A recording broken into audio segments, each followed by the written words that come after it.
Barka da zuwa taskar gida. Don yau ne farkon zuwanka, ka danna subscribe kana ka danna alamar ƙararrawar sanarwa domin sanar da ku sababbin shirye-shiryenmu da tsarin mun ɗora. A kwana-kwanan nan an ji jita-jita da kuma raɗaɗin cewa akwai soyayya mai ƙarfi tsakanin shahararren jarumi Hamisu ɗorayi da kuma 'yar gidan shahararren jarumi nuhu, wato Fatima nuhu. Fatima nuhu da yi matashiyar yarinya ce wadda yanzu ne take tsaka da tasowa, 'yar gidan jarumi nuhu wanda ake yi wa lakabi da King of Kannywood.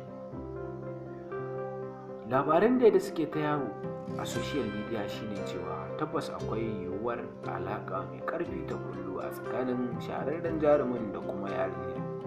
Sai dai har zuwa yanzu Hamisu ɗorayi ya yi shiru da bakinsa bai ce komai ba.